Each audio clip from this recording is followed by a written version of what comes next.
welcome back to D Group Leader Training. Good morning to those of you on Zoom. I think the Osbornes are sitting with us on Zoom. Good to see you guys today. Glad you're with us. If you guys have any questions, our assistant Bethany is sitting on the Zoom chat, so just chat her a question and she can help you guys out as we're going through our training today. So good to see you guys. Glad you guys are on video with us today. Glad that all you guys are here in the room with us for the second week. So we are going through D Group Leader Training again today, and we have another gift card to give away. All right, this is another Guillermo's Coffee gift card. We'll see if Sonia can end up with 3 of them. She's not raising her hand. She's not going to do it. All right. So what are the 3 purposes of small groups or D groups here at Fellowship? What are the 3 purposes of small groups here at Fellowship? Diana slept since last week. All right. Can anybody remember one of them? Allie, you're trying. Grow spiritually. Grow spiritually. Nice. Live on mission. And building relationships. That's right. Yeah. Here at Fellowship, our goal with small groups are to build relationships, grow spiritually, and live on mission. You guys give half of that to Jason, all right? All right. Yeah. Good job. So that's what we're going to jump into today. We're going to talk about building relationships, growing on mission, or growing spiritually and living on mission. And so, guys, we just want to talk about what that looks like overall in our group. As we're starting our groups, what does that look like? And I was thinking about small groups from my own perspective and just my journey through small groups. I've been leading and helping other people lead small groups for over 20 years. And in that time, I've seen a whole bunch of things happen in small groups. Like, I think back to the time that my wife and I brought home our first son. He was an adoption, and we were bringing him home, and we had about a day's notice that he was coming and that we were going to be getting him. And it was our small group that met us at our apartment and with all the things that we needed, like formula and diapers and onesies, because we didn't have that stuff. It was our small group that met us there. I think about all the couples that I've sat with that have walked through infertility in the midst of our small groups. People that we've walked with that have lost parents or children even. And just how important it is to be a part of this community. And as we walk through small groups, sometimes we think about, okay, we're just leading a little bit of a Bible study or something like that, but it's so much bigger. The mission that we're on is so much bigger than that, because we have an opportunity to walk with people in the midst of their lives and to be with them in good times and in hard times. And I know you guys know all this, but it's just good to think back about our experiences in our own small groups, just to see how God is going to work as we move forward. And so as we think about that today, we're going to be looking at building relationships, growing spiritually, and living on mission. Before we do that, we have a little bit of a video that can kind of give you an idea of maybe what your D group is going to look like. Maybe, hopefully not. Bethany, why don't you show them the video? Are you tired of small groups always getting into your business, trying to get you to share your feelings, discuss your past, confess your sins? Are you just looking for a place to kick it, network, maybe get some free grub? Me too. That's why I created what I believe to be the world's first openly shallow small group. I'm not here to deal with messy stuff like feelings and emotions. You got problems? You deal with that. You're an adult. Life ain't easy. Let's talk the pity party. We all have our issues. We don't really want to do life together. Frankly, a shallow small group, we try not to do much of anything at all. You'll never hear us use the term unpack that thought. We're sure it's packed away for a really good reason. You'll never hear us use the term accountability unless you're talking about someone who deals with numbers. Hey dude, thanks for doing my taxes. You have great accountability. And spiritual growth. Who wants growth? I had a growth removed last week. There's no pressure here to remember each other's names. Oh, man. Oh, hey, man. How's it going? Oh, dude. What's wrong? We know you have a name, and that's the important thing. Group discussion? You got tickets to the big game? Sweet. Let's spend some time on that. Oh, you and your wife are struggling financially? There's tension in the relationship? That's not really the vibe we're going for. We avoid conflict like the plague. Wants cake. And there will never, ever be an awkward silence. That's our guarantee to you. We hate bad theology as much as the next guy, and we know the surest way to prevent bad theology is to avoid theology altogether. And outreach? This is the only outreach you'll ever have to do. Some people say we're superficial, but hey, the word super's and superficial. I mean, who doesn't want to be super? Shallow, small group, because when things get too deep, people drown. Won't you join us? Where did you get these? That's precious. Yeah, that, actually, that last section in the video was taken from your D group with everyone jumping on the trampoline. Yeah, okay. Yeah, at your house, yeah. Yeah, that was from you guys. Well, hopefully that's not your experience with D groups or small groups. But I think little bits and pieces of that, it's funny because we've experienced little bits and pieces of that in our small groups. And so as we're talking about training and leading small groups today, we're going to talk about how we want to do that here at Fellowship. How do we avoid being that shallow small group? All right, so we're going to start today with building relationships. And this is all talking about community, right? This is the very first value that we have here at Fellowship. Our values at Fellowship are connection, transformation, and multiplication. So the very first value is connection. We want to be connected with God and with others. And so as we think about these values, especially the one of connection, I'm reminded of some of the things that Jay said last week. Christianity is not an individual sport. It's a team effort. So when we think about in small groups, we think about the need for community. We do this for a reason, right? God created us to live in community. In fact, Paul talks quite a bit about living together as the body of Christ. And we all have roles, and we're all a little bit different, but we need to be together. There was one time where I was sitting with an elder from Fellowship, and we were sitting at the Starbucks at Cantrell and Sandpack back before COVID. And we were sitting there, and he was sharing with me some things that were really hard that were going on in his family. And some of the things that his wife was walking through. And just kind of talking about what God was doing in their life during this season. And the thing that he said to me, he said, Dan, I don't think I realized before this that the need for community is indefinitely higher than I could have ever imagined. And so this is an elder at Fellowship who's been a Christian for a really long time, sitting in this really difficult season with his wife, telling me that he couldn't have imagined how important the need for community was, how important it was to have his community group, his D group, his small group around him. And so as leaders, we want to model this for the people that are in our D group. We have important things to talk about, we have important studies to do, but even more than that, D group leaders, we want to model what it looks like to be vulnerable and live in community. And so the only way for us to do that in small groups is to embrace the power of authenticity and to model and practice that ourselves. And so as I talk about this, we're going to talk about three things in our D groups. So we're going to help you guys as you start just kind of addressing this. How do we open that up? How do we build relationships in our D group? The first one is going to be talking about group size, and then we'll talk about starting intentionally, and then the last one is knowing the people in your group. How do we know the people in our group? And so we'll start first with group size. Outside of COVID, we would generally recommend small groups here at Fellowship be in the size range of 8 people to 20 people, somewhere in that range.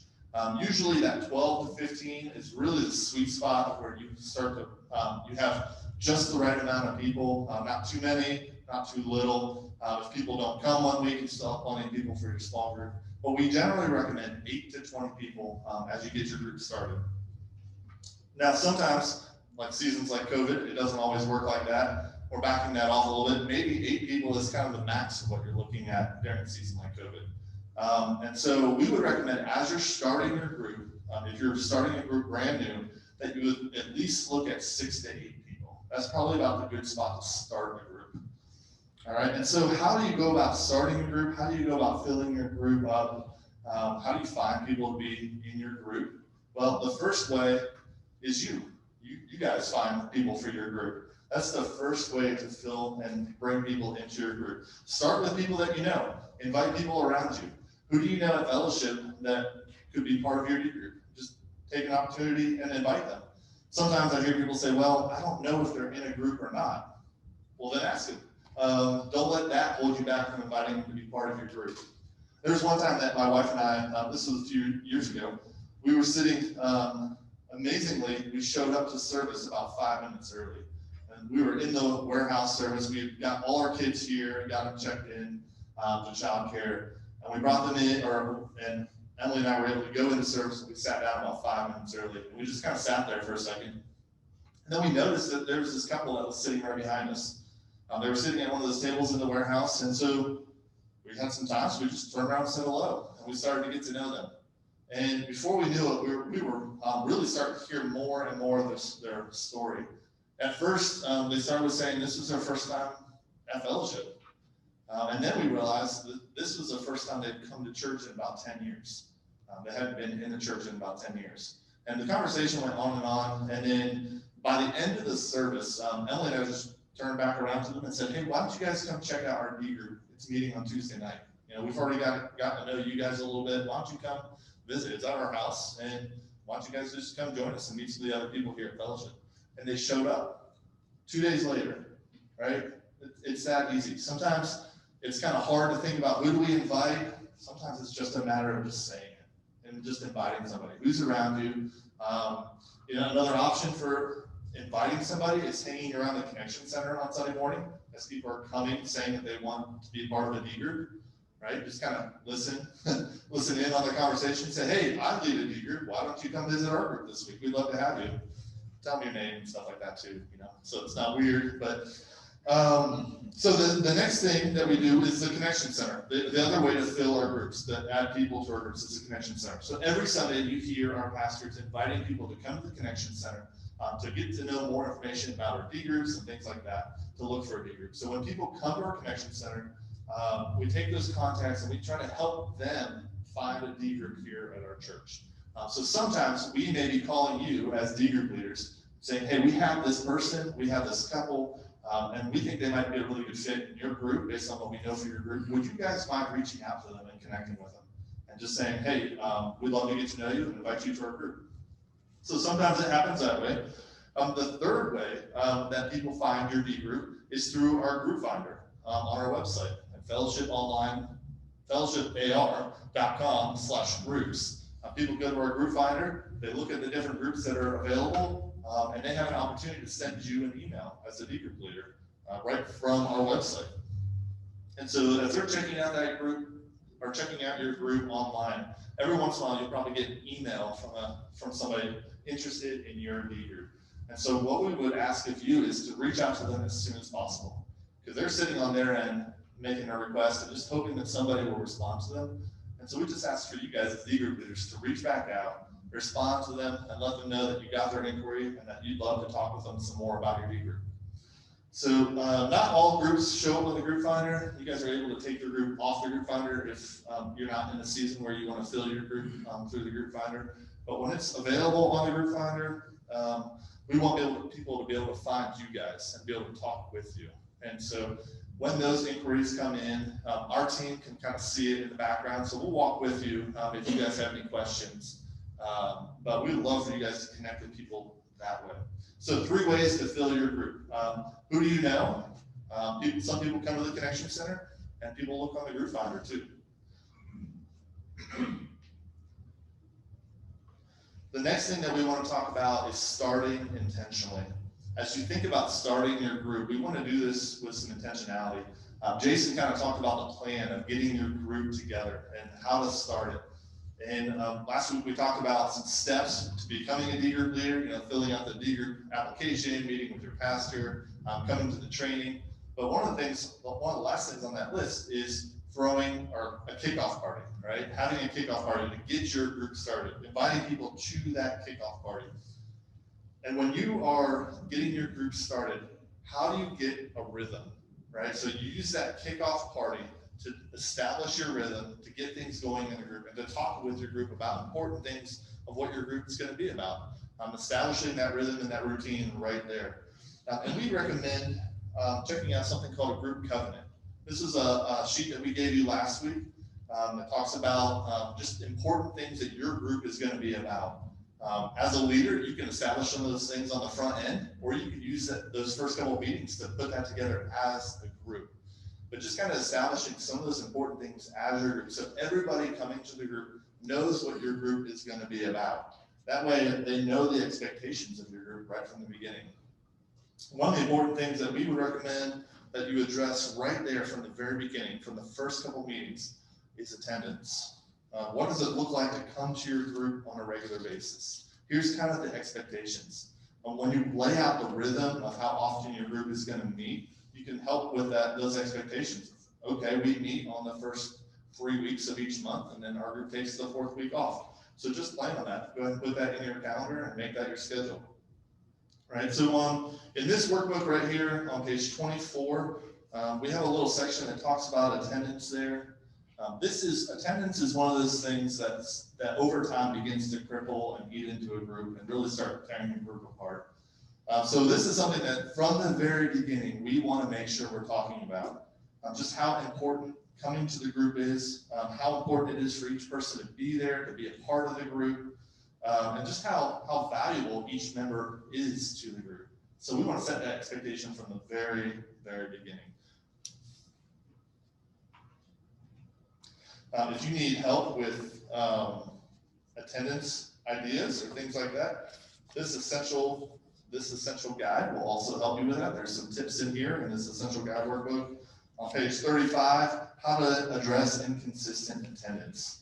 There's some ground rules in here, or some ideas in here. The first one is to set ground rules. Kind of talking about this first initial meeting, these kickoffs, just setting those ground rules. Planning ahead, ask for advanced warning when someone knows they'll miss. Be the truant officer, and then give members an out. And so you guys can read a little bit more about that here in the Essentials Guide. That's on page 35.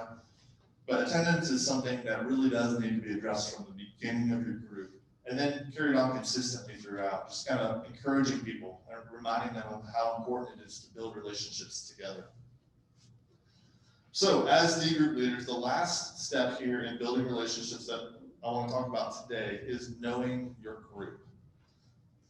So one of the things that we've seen over this last year, that I've seen working with my D group leaders, as we've made this shift, a lot of groups have made a shift to Zoom.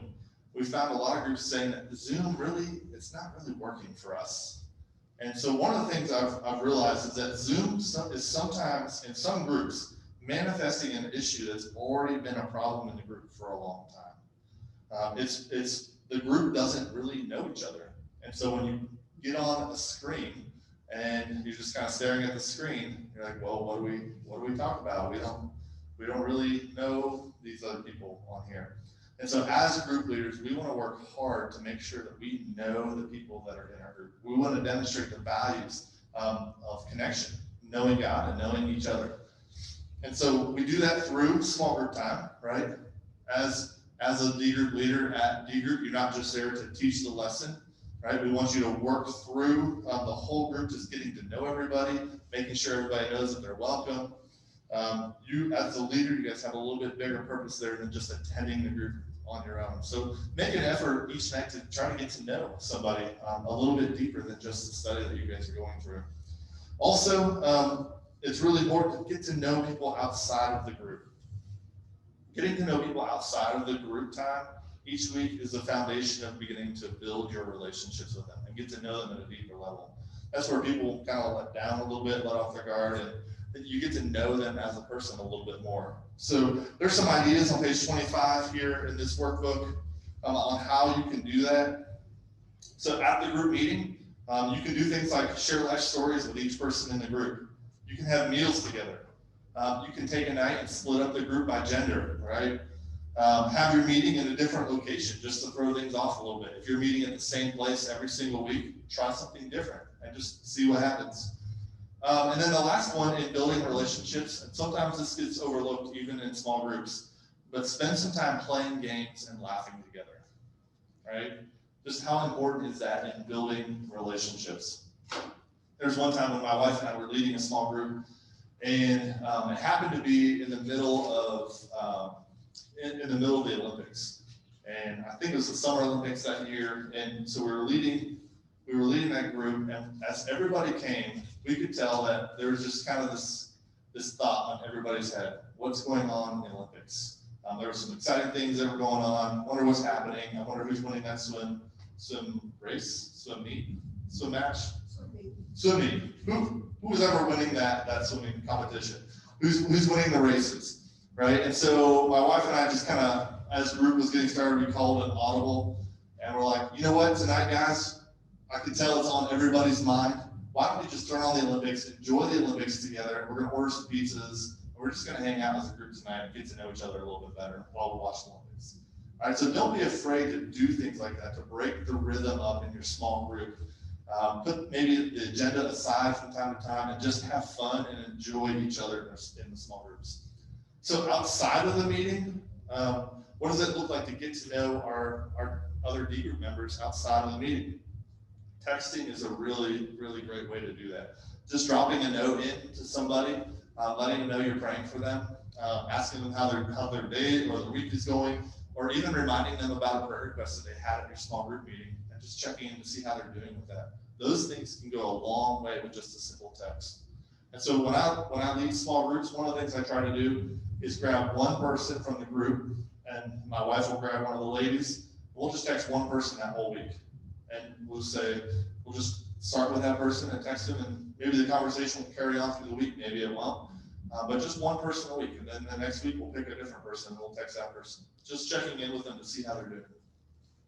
Another thing that we can do is incorporate people from our D group into our normal life routine. This really helps build relationships. What are you doing on a regular basis already that you could invite somebody from your D group to come into? Maybe it's just having dinner at your house and you're barbecuing or grilling. Just invite somebody over to come do that. At my house, there's a lot of sports on TV, and there's a lot of football games on.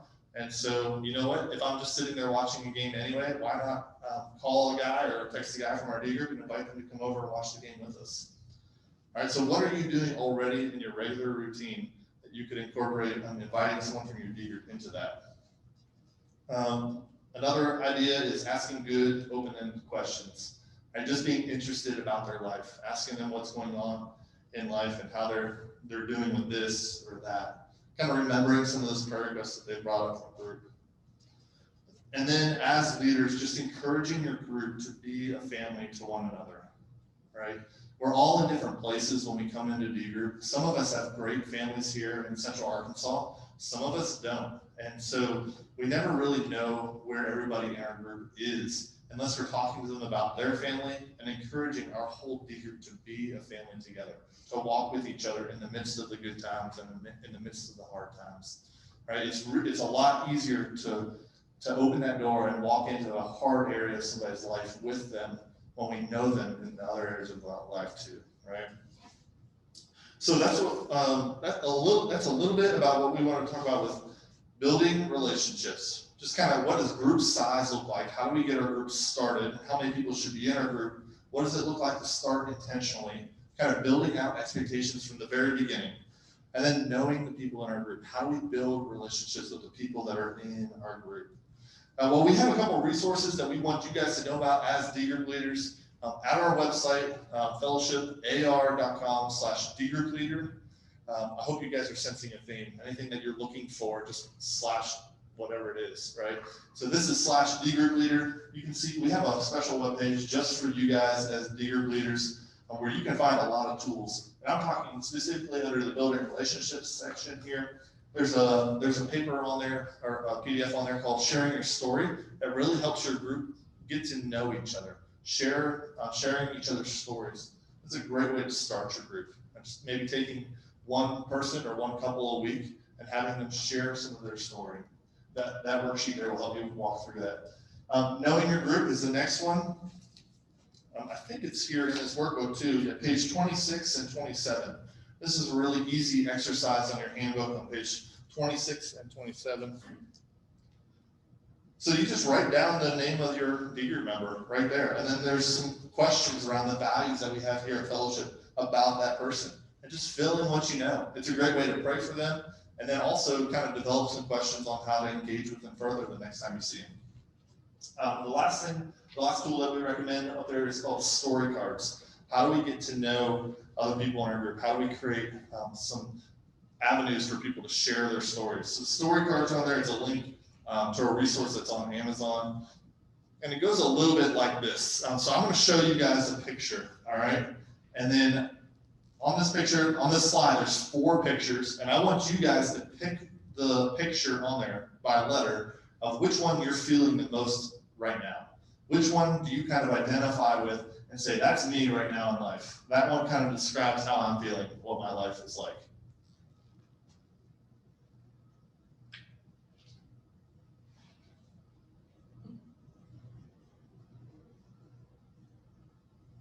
Anybody identifying a picture and a letter that fits them? Tammy, do you have something? Which picture fits you? I'll let you share a little bit about it. Why does that picture describe you and what you're feeling right now? I guess I would say D. I feel what I'm feeling right now, even with everything going on. I feel relaxed. I feel comfortable. I feel, content with where I'm at and what's going on. I guess I'm just trusting the Lord to take care of things. So.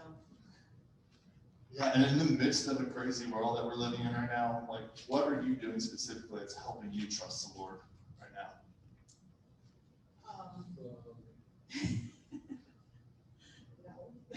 No. Just remembering how he's been there in the past. I mean, there's been a lot of times in the past, especially when Brett was in the military and on deployments, that I really had to trust the Lord and, come to terms with, I'm not in control of anything. And only God is in control. And if I can't trust God, I can't trust anybody. So. Awesome. Thanks for sharing that, Tammy. That's awesome. Okay, somebody else, what picture do you identify with? Mike, you're looking at me like, don't pick me, so I'm gonna pick you. Which picture do you most identify with right now? I know I shouldn't make eye contact. The picture I like the best is D, but at this moment, I can relate to is B. I mean, there's, I'm facing our life right now, where kids are in college, so we're growing other relationships. And then that's how we're pretty far. We've known for 25 years. It's kind of a relationship building. Yeah, awesome. Thanks, Mike. So did you guys notice as we were doing that, just simple question, which picture do you identify with the most? We learned from the stewards over here that they have a military background, and it'd be an opportunity to get to know them a little bit more and ask some deeper questions there, right? I don't know if anybody in this, anyone else here knew that about them before. We learned that Mike and Kim, they have some kids, Kimberly, they have some kids. And so we could dive into those. Kids are always an easy topic to get to know them a little bit better. So when you ask questions like this, or when you do activities like this, it's an opportunity to get to know people just a little bit better. The last time I showed this slide, someone picked D because they said they felt their life, or they thought their life felt like an atom bomb, because they thought that was an atom bomb going off there. So even peaceful pictures can look chaotic sometimes. I pick picture C because even though I'm getting rest, it doesn't seem very comfortable right now. So I feel kind of uncomfortable even when the times I do get to rest right now. All right. So this is something that you can throw together really easily. Just even if you're meeting on Zoom, you can throw a slide together like this just to help your group get to know each other and ask some questions. All right. And the story cards that I referred to, that's another activity that would do something very similar to that. All right. So now we're going to go into growing spiritually. I'm going to invite Jason up here. Jason's going to talk a little bit about growing spiritually and what that looks like in the midst of our groups. Jason, thanks for coming, man. Yeah, man.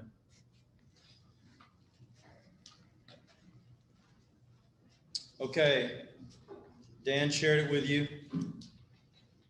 What is, for a prize, what is the website for our D Group Leader resource page? All websites start with fellowshipar.com/ what is it? The D Group Leader webpage, what is that? Anybody remember? slash what? D group resources. Close? D group leader. All right, that's it. So I'm going to give you the book here. This is a book that our men's study is going through. And so you can check that out. It's a great book. It's not just for men, it's also a great book for our ladies as well. And so, man, I thought Dan just did a great job. Thanks, Dan, for covering that. And some of the things that I'm going to share with you guys, they're gonna overlap a little bit. So you may hear some things in here, but hey, I think there's nothing wrong with that. That's going to help fortify just what we're stepping into. And so the thing I want to say just about these three things of building relationship, of growing spiritually, and living on mission is these are not exclusive things. These things are very interconnected, okay? So maybe you've been a part of a group in the past that was really good at building relationship, right? But never cracked open the Word of God. Or maybe was really good at serving, but never talked to one another, while doing it. So all of these things are interrelated. And so you can't have one without the other. And so what I'd submit to you is you can't, as we talk about growing spiritually, it's going to be really hard to grow spiritually without having a relational connection that we just talked about, right? And so, here's some questions that we're going to look at. What is your purpose for gathering? What do you study? And how do you lead a great meeting? So that first question, what's our purpose every time we gather? I think, like I said last week, I'm a bottom line kind of guy. I'd just say it's this word right here, growth. We want to be growing together. We want to be growing ourselves, all right, in our walk with the Lord, but we want to be helping people take their next step and to move forward in their faith with Christ, right? And so really groups is, I think, the best way to do that, because there's a saying that says in circles, people are known and grown. Okay, so it's great. We are not saying don't go to a gathering, a worship gathering. Okay, we all need that, but that's in a row. Okay, and it is so easy. I've done it. Maybe you've done it, but we see people all the time who come into a gathering like that. They sit in a row. They never talk to anybody. Then they leave, so they're not known, and so they just come and go, and they're like checking the box. All right, in a circle, people are known and grown. And so that's the hope, is that as we talk about growth, is that healthy things grow, that we have healthy groups, and that the sign of that is they're growing. Now, two things about that word, about growth. One, growth is a movement, okay? It's a journey.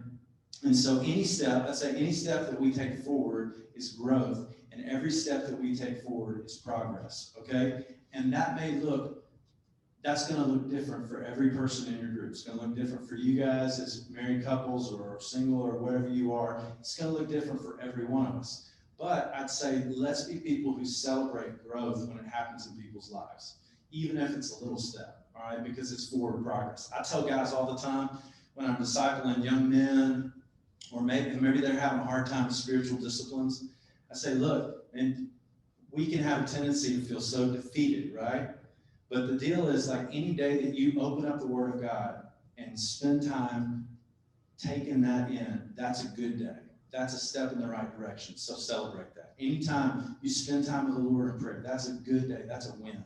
And so we just want to help people grow and celebrate, and recognizing that we are a spiritual movement of God as the church, as His people, and we want to just help people move forward in that. Okay. Second thing about growth is it's visible. All right, it's usually evident in our lives. Okay, I think about my kids. Sam is 11, Rachel's 10. When we go back to Mississippi and they get out of the car, Mama and Pops are like, "Oh my gosh, you guys have grown so much." Like, it's visible; they see it.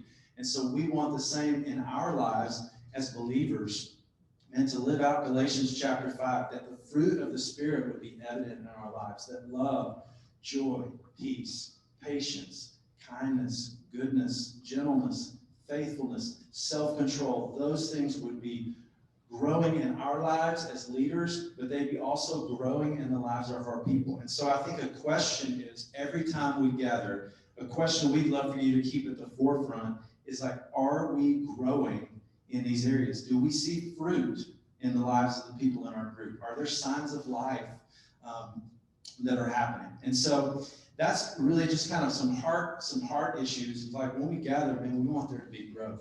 Now, practically, what do you study? Okay, this is one of the biggest questions that we get from group leaders all the time. We're like, hey, do you have a study on, for men that would be good? Or do you have a study on marriage that would be good? What can we do? Like, we don't know. There's so much out there, okay? That's part of our role that we talked about last week. As D group pastors, we want to be coaches for you.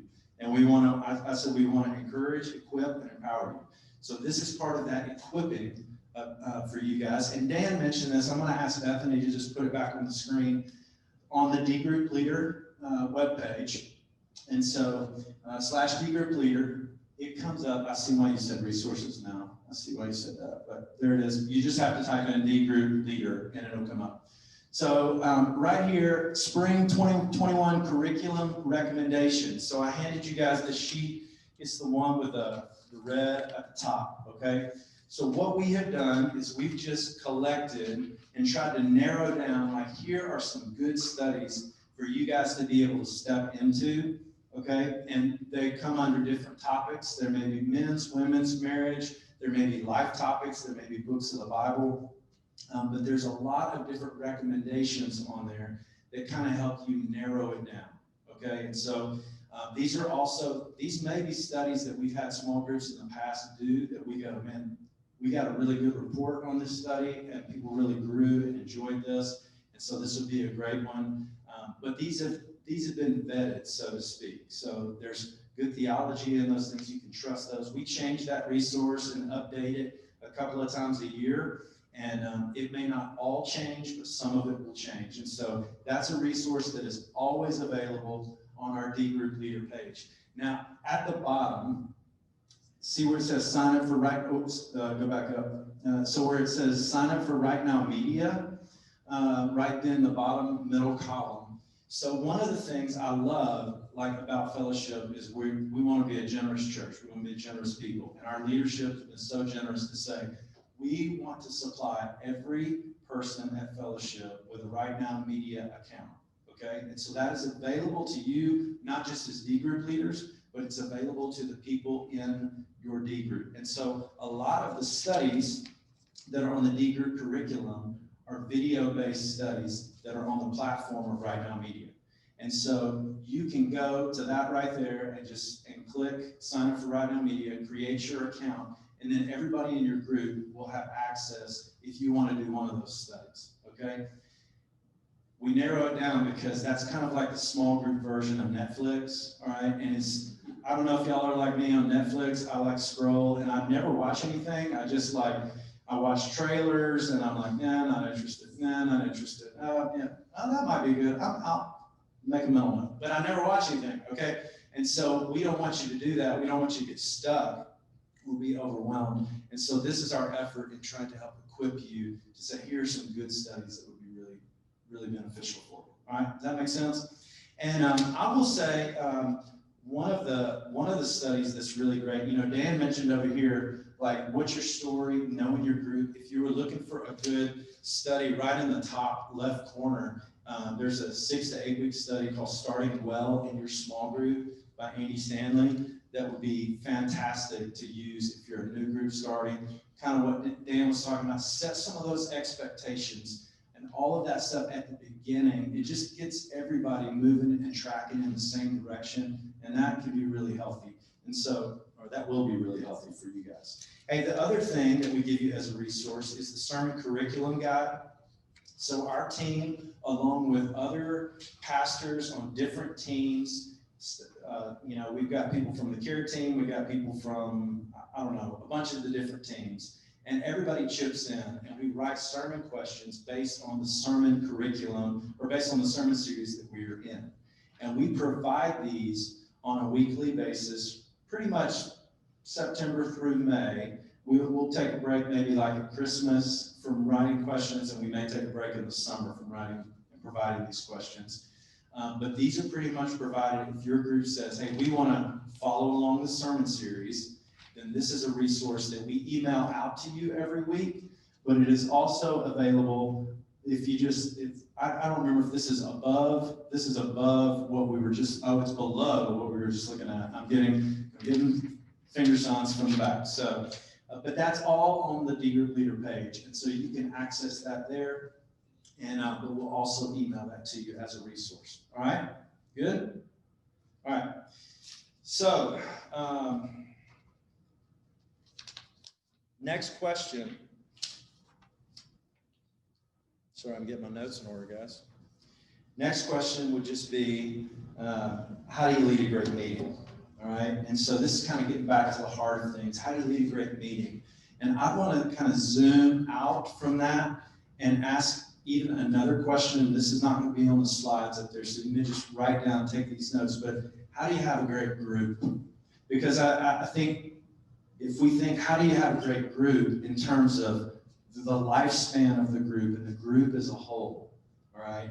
Then if we answer that question, we'll have great meetings. Does that make sense? So if we have a great group, we'll have great individual meetings. And so this is where I'm going to maybe hit some of the stuff that Dan talked about, but I think it's worthy of coming back around, but also some other new information. So 4 principles in this. So he talked about connection, and I'd say let's stay connected is the first one. So write that down, stay connected. And I'm not talking about staying connected with the people in your group. Okay, so he did a great job talking about that. I'm talking about us staying connected to the heart of the Father. You know, I talked about it last week. Bottom line, what qualifies you as a D group leader is, are you passionately running after the heart of Jesus, and are you inviting other people to join you in the pursuit of that? And so if that's who you are and you're staying connected to the vine, John 15:5, Jesus said, I am the vine, you are the branches. If a man remains in me and I in him, he will bear much fruit. But apart from me, right, you can do nothing. And so staying connected to the heart of the Father, pursuing Jesus above all else, and that's first and foremost. If you want to have a great group, you guys as the leader, that's got to be your main go-to objective. That's got to be the thing that you're investing the most in, all right? It's not like, and I know we're kind of in a different season, not everybody's coming to our house, but I've fallen into that trap before where it's like, oh man, we're about to have a group, and we'll spend, an hour cleaning up our house so it looks good, but not spending time caring for my soul and preparing my heart to lead a group of people spiritually, all right? And so I'm just saying, that's what your people need. They need you to be fully invested in the Lord, what he's doing. And so just asking yourself the question, what we would want to encourage you is learn the discipline of self-awareness, of practicing self-awareness, and just asking the question. Slow down and say, how am I doing? How am I doing in this area? And I would say to you, if you're not doing good, okay, I would just want to say it's okay to not be okay, but it's not okay to stay there. Maybe you've heard that before. It's okay to not be okay, but it's not okay to stay there. We are not looking for perfect people, all right? And nobody in this room is that, all right? Nor ever will be. And so we're not asking you to be that, but we're just asking you to be honest, be vulnerable. Like Dan said, model transparency with the people in your group and lead that way. And like, come talk to us for that. We want to come alongside you and encourage you and shepherd and pastor you in those moments when you're like, I'm not okay. And I just need someone to come alongside me. So stay connected with us as well on that. All right. Number 2, and I won't hit on this long because Dan did a great job. Just 2 is cultivate relationships. I say, how do you spell relationships? It's T-I-M-E. All right. Spend time with people. So like Dan said, think of ways to get outside of the group, how to connect and engage with people outside of the group.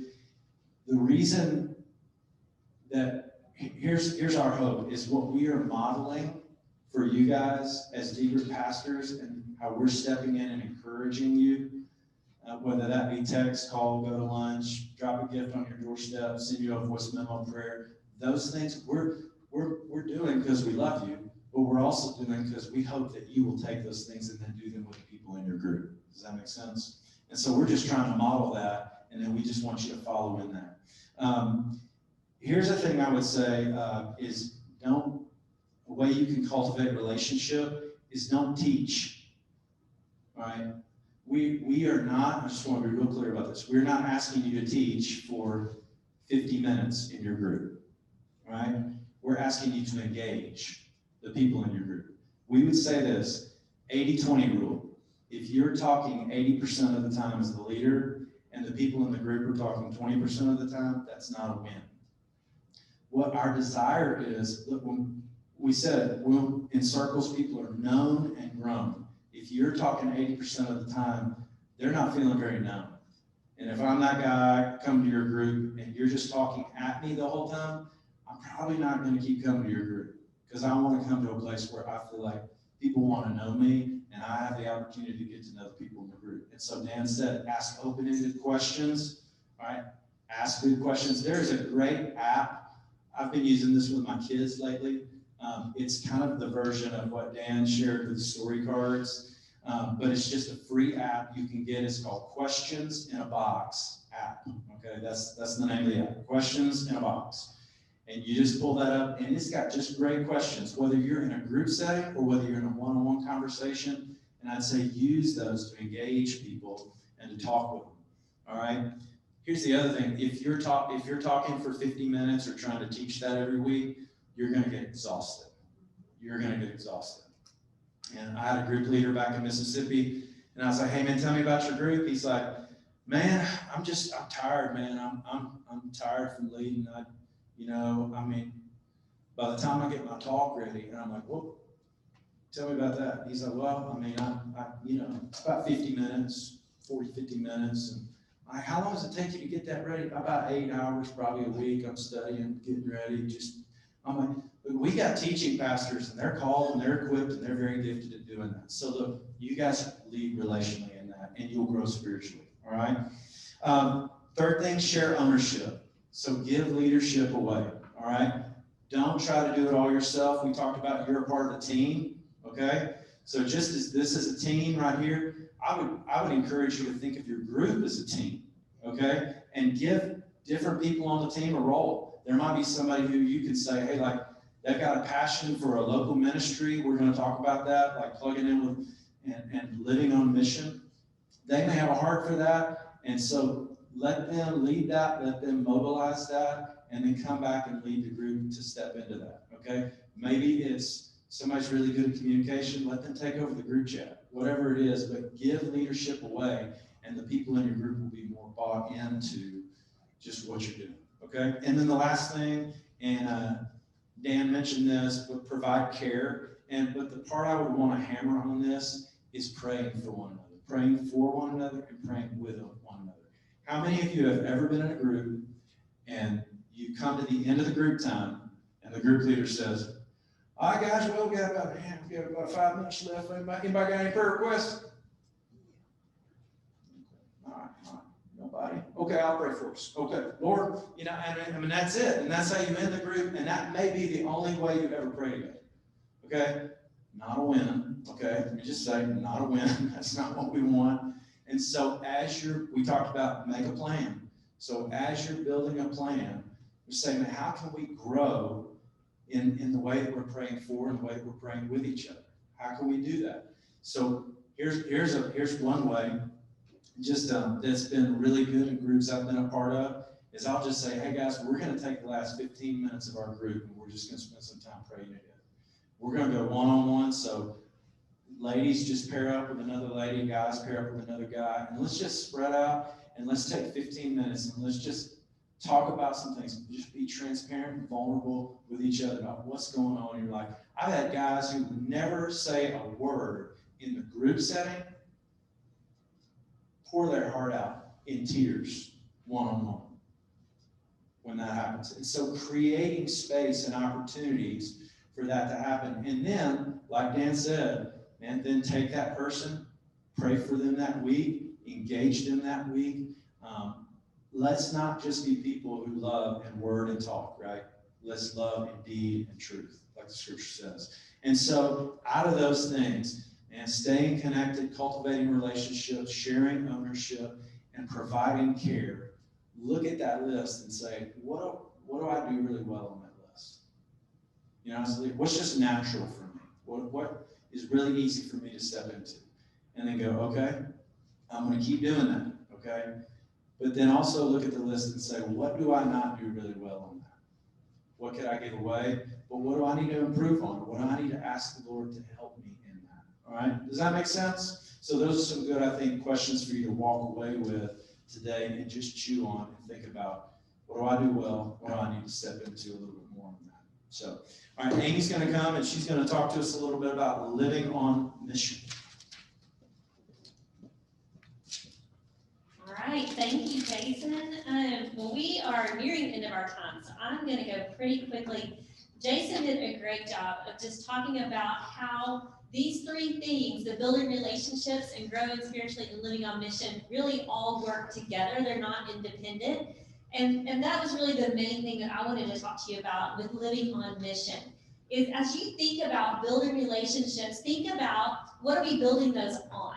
So lots of times we start with things that we have in common life circumstances, maybe stage of life that we're in, and all those things are great, but we want to move beyond that to deeper relationships. And sometimes that's just a subtle shift in even our conversation, how we're framing our conversations in our group, the things that we're talking about and praying together, as Jason was saying, the things that we are praying for. And so we want to really be talking with our group about how we are living missionally. How are we living on mission?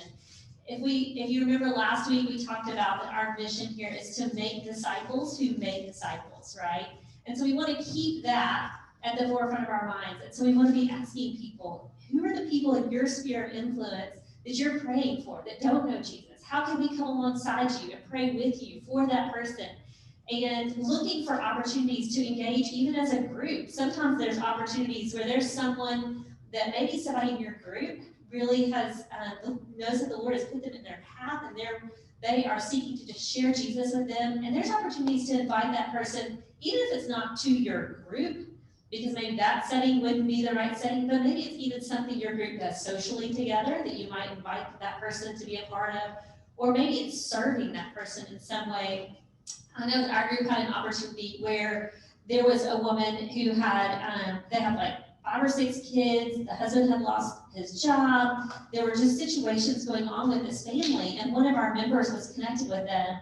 And so our whole group just rallied and said, hey, we want to come alongside this family. We don't even want them to know it was us doing it, but we just want to come in and just help support them in this season. And it allowed this woman who was in our group ministering to that family to just have extra resources, extra ability to come alongside and support them and encourage them and show them the love of Jesus. So we want to be looking for those opportunities to do that. Also, as we talk about growing in Christ, okay, our sermon curriculum that we talked about, it has some really great ways to talk about how we live on mission together. As you get into that third section, which is the show section. So on the sermon-based questions, we've got kind of the know, grow, and show. And that show section gets into how are we living this out? How are we taking these things that we're discussing together, and how are we living them out? And often it's even how are we living them out together as a group? I love what Jason said about praying together. A lot of times these questions give you that opportunity to do that. Even this week, in there, we asked the groups to spend a few minutes in their group and pray for those around the world who are facing persecution, as Mark talked about today in the sermon, that you know, those churches were facing persecution, and we know that there are believers even today around the world facing persecution. And so an opportunity for our groups to come together and pray for the persecuted church. And so we want to just be mission-minded as we are leading our groups.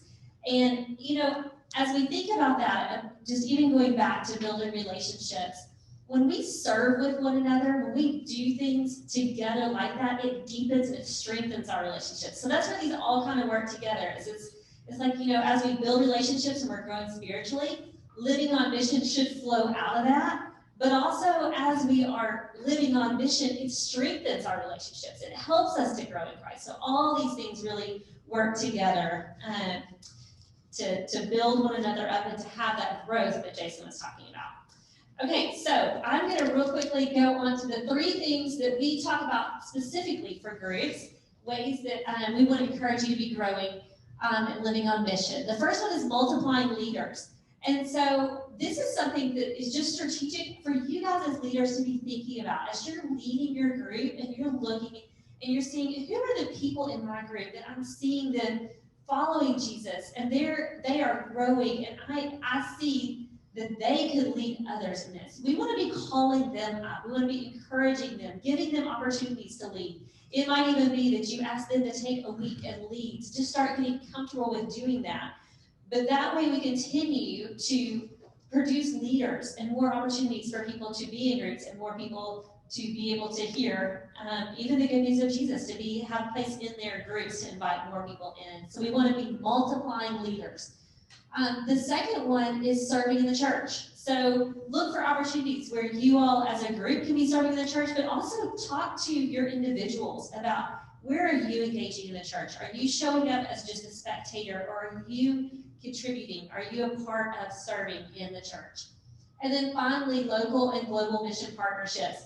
If we go back to that shot that we have of the website, you'll see the Living on Mission. There's some serve local instructions, and then there's local mission opportunities. If you click on that local mission opportunities, it's great. It's broken down by campus, and it tells you all the different partnerships that we have with local missions partners. And it even has some examples of things that you can do with those. And if you don't see something that's specific to fit your group, I would encourage you to reach out to our missions team. There are so many opportunities, even during COVID, to be serving with local missions. We've done things with our group where we put together some little gift bags for a ministry. There's just several different things that you can still do, collecting supplies for ministries that need them in this time. And then you'll also see that there's global mission opportunities. We are doing mission trips this year. So you might have several people in your group that want to go, or even one person in your group that wants to go that your group can support and encourage. But also, we want to ask every group to not only have a local mission, something that you do, but a global partner. And there's instructions on there. If you click on the global missions opportunities, there are instructions for how you adopt a global mission partner. And really, what that looks like is really up to your group. Primarily, it's praying for them, sending them a note of encouragement, letting them know that your group is praying for them. There's other opportunities with some of those partners as well to do some things that help support them, especially during the season. But it's primarily saying, we're going to commit to praying for this local mission partner, corresponding with them, hearing what their needs are, and committing to just be a prayer partner for them. And the last thing on there is a Living on Mission quiz. This is also in your book at the back. Let's see. I think it's on page 48. And this is just a good little quiz to take to just kind of see where are we as a group when it comes to living on mission and our heart for mission. And so those are just some resources to help you guys with living on mission. And I'm going to have Dan come back up, and he'll close up our time. All right, thank y'all. Hey, Danny, thank you so much for that. That was really good. Guys, we went through this stuff really, really quick. The purposes of our small groups here at Fellowship, right? And even from last week to this week, it just feels like a lot, right? There's a lot to think about. There's a lot to do as small group leaders. But don't forget, and don't worry too much about it, because you are connected with a D group pastor who's going to walk with you through this whole journey. You don't have to remember everything all at once. Just looking at different things each step of the way through your journey as a D group leader. When Amy or Jason or myself or Jay meets with you on our regular check-ins that we do, we're going to be asking you questions around our purposes of small groups. Hey, how's it going with building relationships in your groups? Have you guys had anybody new in lately? How are they kind of integrating into your group? How are you guys growing spiritually? What kind of study are you guys doing right now? What kinds of conversations are you seeing coming out of that? What kind of growth are you seeing within your group? Right? We're going to ask you those kinds of questions. What do you see? How do you see God working in the lives of the people that are in your group? And we're going to ask you about living on mission. What does it look like in your group right now? Have you guys been able to partner with some kind of local mission partner at least once this year? What would your group get to go do? Were you serving at one of our missions downtown? Were you serving with Immerse or IFO or something like that? What would your group get to do? And what's it look like for you guys as you're partnering with a global mission partner? Which missionary are you guys praying for? Which one is your group adopting just to pray for?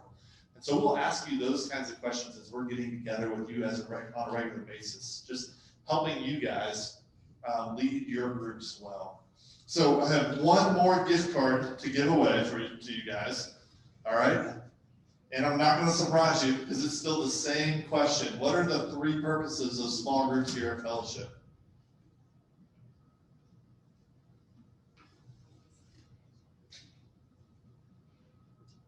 Building relationships, growing spiritually, and living on mission. Oh, you're so close, Diana. Building relationships, growing spiritually, and living on mission. That's the main point of what we want you to remember as small group leaders. If you have those 3 things rolling through your brain as you're thinking about preparing for your meetings, as you're thinking about your people through the week, how are we building relationships? How are we growing spiritually? How are we living on mission? All right, I want to refer you real quickly to page 57 in this workbook. 57 says, getting started as a new D group leader. 57, we started with this last week. We're going to close with this here today. There's 5 things that we want you to think about as you're thinking about starting your new D group or coming in as leaders of your new D group. We need you to fill out that D group leader application, which you can find right on our website, ar.com/D group leader. You can find that application there. If you've already filled it out, then you're done with that one. We want to build a connection with you with one of our pastors. And if you don't know who your D group pastor is before you leave this room today, make sure you're talking with us to figure out who your D group pastor is. You should already know. Come to D group leader training. Jason said go ahead and make 1 check or just half a check there last week. Go ahead and fill in the rest of that check because you guys are done with that. Establish a plan, working with your pastor and an elder that you're connected with to establish a plan for your D group and then have your kickoff meeting. Keep those things, that list in your mind as we go from here. On the back of that page, it talks a little bit about getting started as a new D group. 2 things that are really important: give vision and set those expectations. Just helping people and inviting them into this journey with you on this D group. All right. So if you have questions going forward from here, I would encourage you just check in with your D group pastor and ask those questions with your D group pastor, having those conversations, and we're gonna just have a great time as we go forward leading these D groups, exploring what God has for us the rest of this semester and going into this year leading our D groups. Let me pray for us and then we'll be dismissed. God, thank you so much for these last 2 weeks and for all these leaders here who are considering leading and planning and praying about leading a group in the middle of a worldwide pandemic. This is not a year that we would think that you would put this on our hearts, but you have. And so we're here in this room preparing to lead a D group, considering what D group leadership looks like. God, we thank you for who you are and what you're doing in our lives, because you're the one that's inspiring us and giving us the passion to reach other people, to help other people follow Jesus. God, as we look at this plan to build D groups, to lead D groups well, will you help us as we go on this journey to build relationships, to grow spiritually, and to live on mission together. As we go today, God, we just want to give you praise, and we want to thank you for this journey that you've invited us into, to helping make disciples, helping other people follow Jesus too. We pray all this in Jesus' name. Amen. Amen. Thanks, guys. You guys are dismissed.